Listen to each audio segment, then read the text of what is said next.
Assalamualaikum warahmatullahi wabarakatuh. Saya Farihan Taskian dari program studi Sistem Informasi semester 7 dari UPBJJ 45 Yogyakarta, Universitas Terbuka. Pada kesempatan kali ini saya akan mengerjakan tugas 1 keamanan jaringan, yaitu untuk praktik pembuatan DHCP palsu dan juga DNS spoofing. Pada praktikum kali ini saya akan memanfaatkan kemampuan DHCP palsu untuk mengubah arah trafik dari alamat yang didefinisikan pada sistem DNS dan akan menunjukkan bagaimana hacker dapat mengarahkan trafik pengguna tanpa disadari. Dan untuk praktik yang kedua yaitu adalah praktikum SQL injection.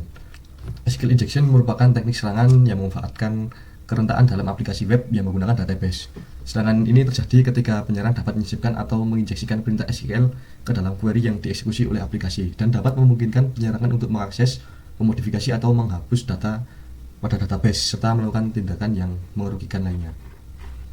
Sebelum melakukan praktikum, langkah awal yang harus dipersiapkan yaitu menyiapkan alat dan juga bahannya. Untuk alat pada praktikum keamanan jaringan pada nomor 1 yaitu DHCP palsu dan juga DNS spoofing, saya menggunakan aplikasi Cisco Packet Tracer Student. Bisa mendownloadnya pada Google atau halaman resminya. Kemudian pada tugas 1 nomor 1 telah disediakan link untuk membantu proses praktikum, yaitu pada URL ini. Saya telah mendownloadnya, lalu saya akan membukanya yaitu pada modul 3 dan juga bahan praktik. Ketika saya membukanya maka akan langsung diarahkan kepada aplikasi Cisco Packet Tracer.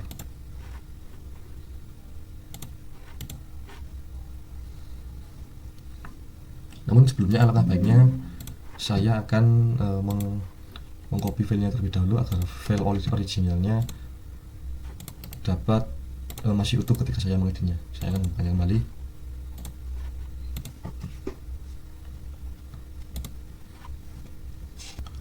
Pada file tersebut terdapat beberapa topologi jaringan. Yang pertama adalah server DHCP server tersebut digunakan untuk memberikan alamat IP secara dinamis kepada perangkat yang terhubung ke jaringan. Dalam topologi ini, server DHCP akan mengalokasikan alamat IP kepada PC yang terhubung ke switch, yaitu PC 0, PC 1 dan PC 2. Kemudian terdapat juga server DNS yang berfungsi untuk menerjemahkan nama domain menjadi alamat IP ketika perangkat meminta akses ke suatu website, dan server DNS akan memberikan alamat IP yang sesuai. Kemudian terdapat juga web server yang asli. Web server tersebut dapat menyajikan konten web, dan dalam jaringan tersebut server web akan menyajikan halaman web kepada pengguna yang terhubung, yaitu pada PC 01 dan 2. Dan di sini terdapat juga web server palsu. Web server ini digunakan untuk pengujian yang dapat digunakan untuk serangan seperti DNS spoofing dan mengarahkan kepada pengguna untuk mengakses halaman yang tidak sah, sehingga data-data dari pengguna dapat diakses melalui web server palsu tersebut. Dan terdapat juga PC workstation yang terhubung ke dalam jaringan semua ini, yaitu melalui switch ini, dan akan mendapat alamat IP dari server DHCP dan dapat mengakses layanan yang disediakan oleh server DNS dan juga web server. Di sini juga terdapat switch 0 dan switch 1 yang berfungsi untuk menghubungkan semua perangkat jaringan dari PC, server, dan juga router.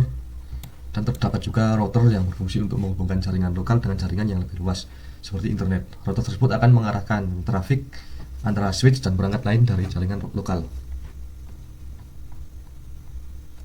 Untuk langkah yang pertama adalah memastikan semua PC 0 dan juga PC 1 dapat mengakses halaman resmi, yaitu www.coba.com. Kita masuk ke dalam web browser.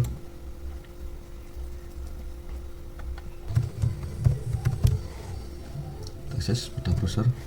Nah, di sini terdapat halaman asli dari www.coba.com. Terlihat tulisannya selamat data dpt.coba.com.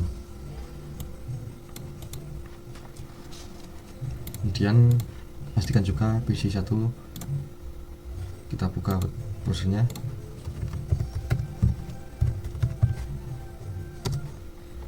Nah, ini juga terdapat halaman resmi dari www.coba.com. Setelah itu kemudian pastikan juga bahwa PC 0 dapat mengakses web server palsu dari dalam web browser dengan menggunakan alamat 192.168.20.10. Alamat tersebut merupakan alamat halaman dari web server palsu. Nah, dan ini adalah halaman web server palsu. Terlihat perbedaan bahwa yang asli tidak memiliki tulisan data, namun hanya data saja. Dan ini adalah web server yang palsu.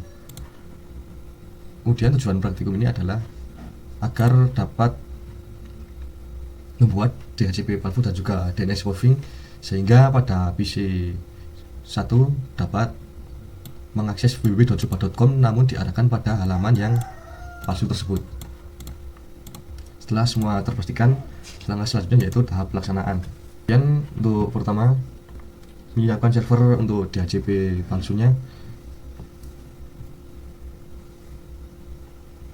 Dan di sini pertama kali untuk pada global setting yaitu default gateway-nya 192.168.10 dan juga 1. Dan pada IP address-nya pada bagian IP statiknya dirubah menjadi 192.168.10.102. Kemudian periksa apakah server sudah tersambung menggunakan command prompt dengan perintah ip config. Nah, sudah tersambung server DHCP palsunya. Setelah itu pada DHCP server palsunya konfigurasikan pada DHCP itu statusnya on dan rubah DNS servernya menjadi 192.168.10.102.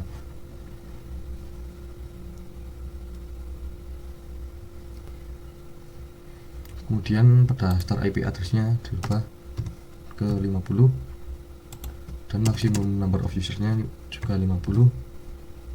Kemudian simpan. Setelah DHCP server dikonfigurasi, selanjutnya adalah mengonfigurasi DNS servernya.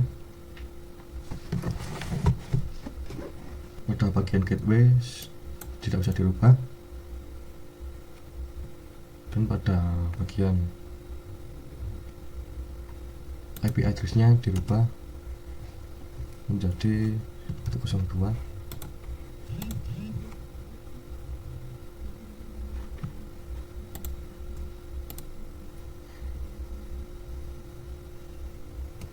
Dan pada DNS servernya juga dirubah ke 102.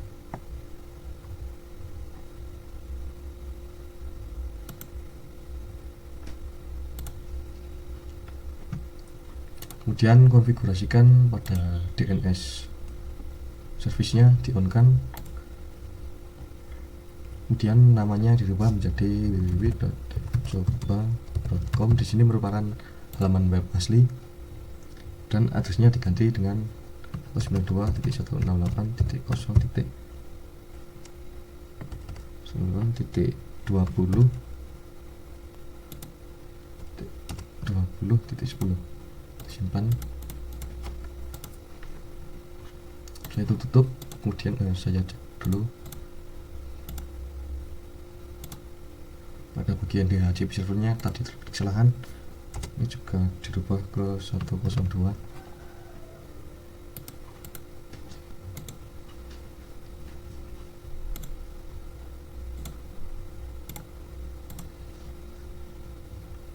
Pada konfigurasi pada DNS palsu ini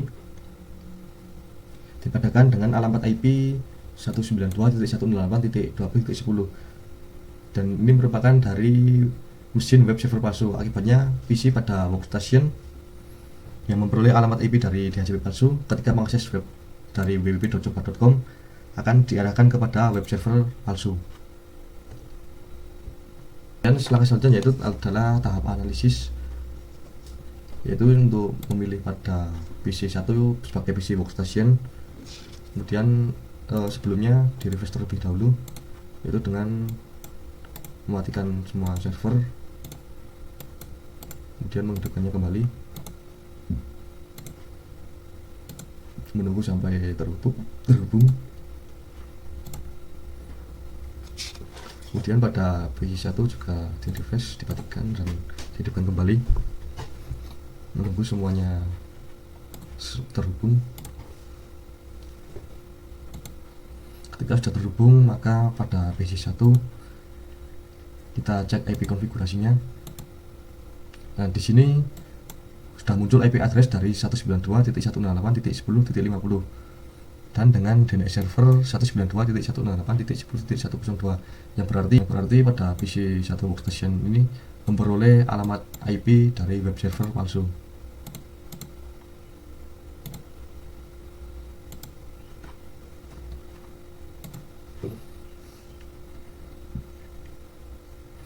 Langkah selanjutnya yaitu mencoba verifikasi hasilnya atau mengecek IP-nya menggunakan command prompt dengan perintah ipconfig.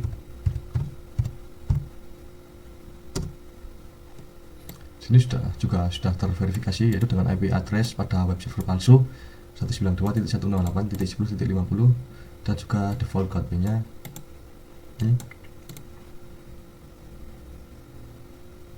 Kemudian langkah selanjutnya yaitu untuk mengakses halaman asli dari web asli, kita ketikkan perintah www.coba.com. Jika halaman yang keluar adalah halaman asli, maka DHCP palsu dan DNS spoofing-nya gagal. Namun jika yang keluar adalah halaman dari web server palsu, maka DHCP palsu tersebut dan DNS spoofing-nya berhasil. Coba. Nah, di sini masuk kepada halaman web server palsu, yaitu tandanya di sini ada kata selamat datang, berarti yang palsu. Jika yang asli hanya selamat datang.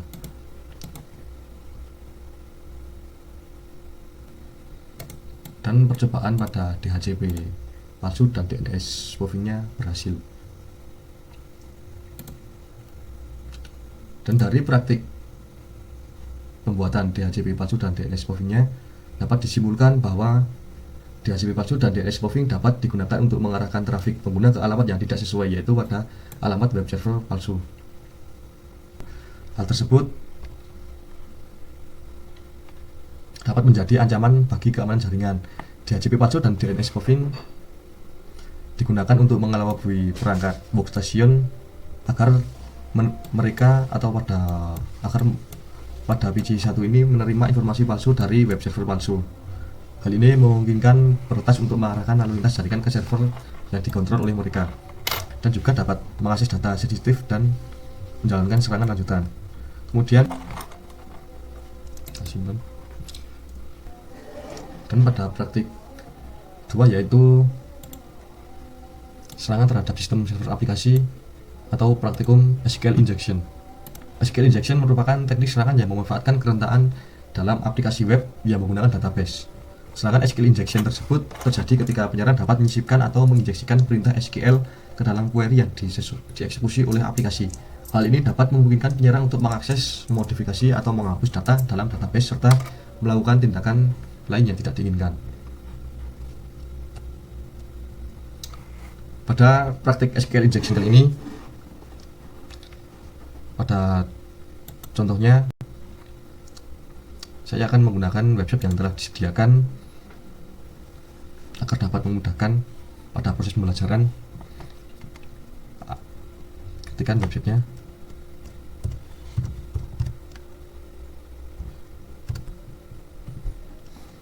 Kemudian saya akan menguji adanya kerentanan SQL injection pada web tersebut. Kita klik next.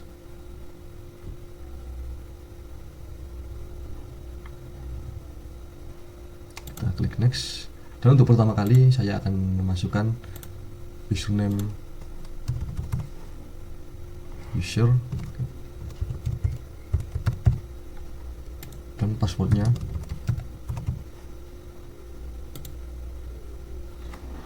Kemudian saya akan mencoba untuk login. Di sini terdapat error, yaitu kredensial tidak sesuai dan login gagal. Kemudian saya akan mengulangi loginnya lagi, yaitu menggunakan password kedua, kemudian login, dan terdapat error juga.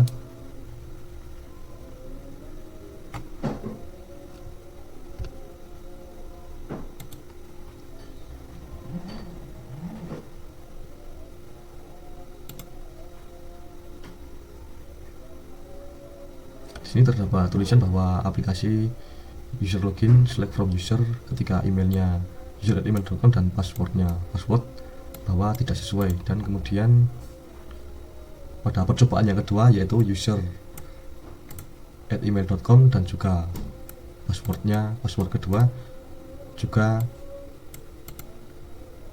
tidak sesuai, invalid SQL. Kemudian langkah selanjutnya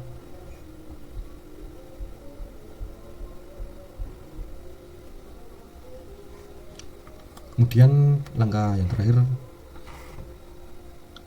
saya akan memasukkan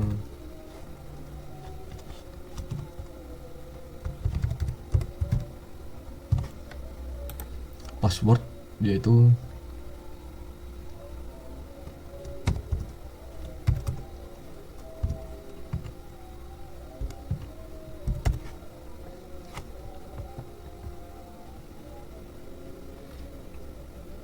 password OR 1 sama dengan 1 tersebut adalah kondisi yang selalu benar, sehingga di sini saya akan mendapatkan passwordnya tanpa mengetahui password yang sebenarnya, sehingga saya dapat login. Yang berarti 1 sama dengan 1 bahwa mengembalikan semua baris dari tabel, dan tanda strip 2 digunakan untuk mengomentari sisa query, sehingga bagian setelahnya akan diabaikan oleh SQL. Kemudian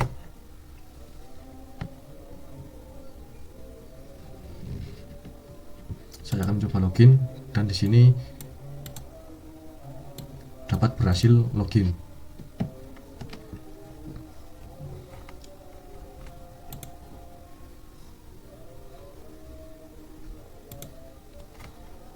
Ini juga terdapat penjelasannya bahwa karakter strip 2 yang dimasukkan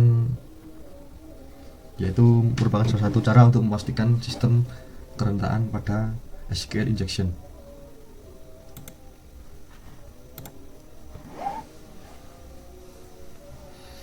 Dan dari praktik SQL injection tersebut dapat disimpulkan bahwa SQL injection merupakan teknik yang berbahaya dan dapat menyebabkan kebocoran data yang signifikan. Oleh karena itu, penting bagi pengembang untuk menerapkan praktik keamanan yang baik seperti menggunakan parameter queries dan validasi input untuk melindungi aplikasi dari serangan SQL injection. Demikianlah tugas 1 dari keamanan jaringan kali ini. Jika engkau mengerti ilmu hacker, maka banggalah engkau memiliki ilmu hacker untuk menolong orang lain, bukan untuk merugikan orang lain. Hacker adalah penolong, bukan perusak ataupun pencuri. Terima kasih. Saya Varianta sekian. Mohon pamit undur diri. Wassalamualaikum warahmatullahi wabarakatuh.